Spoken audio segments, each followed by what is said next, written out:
Welcome to your latest instalment of Conquest TV, your guide to your Warhammer 40,000 Conquest subscription. I'm Frankie Vu, and in this video, I'll be taking you through building more Poxwalkers to add to your growing collection, and finding out how to use large units in your games. But first, let's take a look at the new background in issue 9, which starts with the Poxwalkers. Unlike the Death Guard they serve, Poxwalkers are victims as much as villains. Cursed by Nurgle's plagues, their bodies and brains rotted by contagion, they're little more than undead weapons whose only desire is to spread their disease to more innocents. Your new background details how the walking pox is spread, how the Death Guard treat the Poxwalkers, and also mentions a dreaded figure known as Typhus the Plague Lord. You may find out more about him later in the Warhammer 40,000 collection. You'll also discover just how devastating the walking pox can be as you read about the fall of Speros, an imperial hive city where this plague killed and turned millions, leaving the vast metropolis an empty shell. There's also a look at Death Guard invasions across the Imperium, 7 of them, of course, as befits the servants of Nurgle.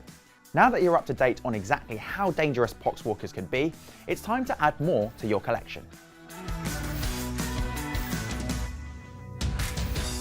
Your new Poxwalker models are the same as the ones you built way back in issue 4, so you're already familiar with how to get them ready to paint, but let's have a quick refresher anyway.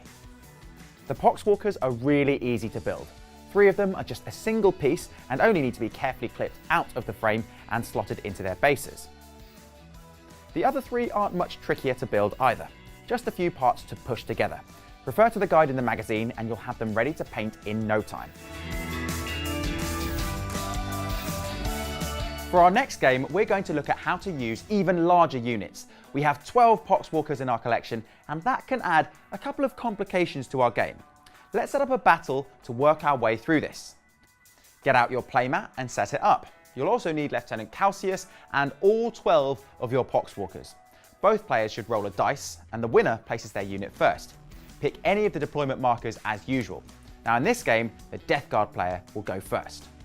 The first rule we're going to look at is how to move large units. 12 Poxwalkers is quite a big unit, and moving them can take a while. There is a way to speed this up though. Before moving your models, take a good look at their position within the squad. Then move the models at the front first, measuring carefully. Once those have moved,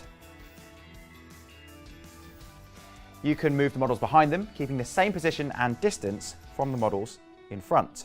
Doing this can really speed up your play. Just be careful that you don't accidentally take any extra movement on your models as you move. Just as moving with large units can slow your game down, so can attacking with them. There are 2 things we can do to help with this. First, in close combat, a model can always attack so long as it is within 1 inch of a friendly model who is within 1 inch of an enemy. Imagine them lunging in to attack the same foe as their ally. Secondly, it can help to roll in batches. What this means is count up the number of attacks you'll need to make from all the models in a unit with the same kind of attack. Then roll them all together, remembering how many hits you get before you make your wound rolls. Got all that? Let's try it out in the mission, Overwhelmed.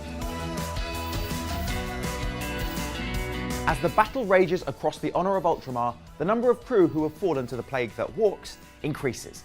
Lieutenant Calcius has encountered a band of Poxwalkers blocking his path to his allies. Set up the battlefield as we described earlier. You'll have Lieutenant Calcius against 12 Poxwalkers, and the game lasts for 5 battle rounds. The Ultramarines win if Calcius can move onto the deployment marker highlighted in red here. The Death Guard win by stopping Calcius from reaching his goal, either by killing him or just delaying him for the full 5 battle rounds. Now remember to take a look at the data sheets for your units and refer back to them as you play.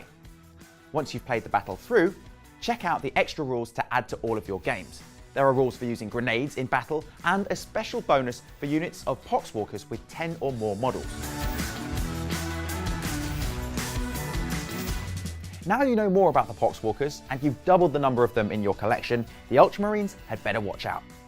That's where I'll leave you for this time, but I'll be back soon where we'll take a look at issue 10, which will add further reinforcements to the Death Guard in the form of a sinister armoured vehicle. I'll see you then.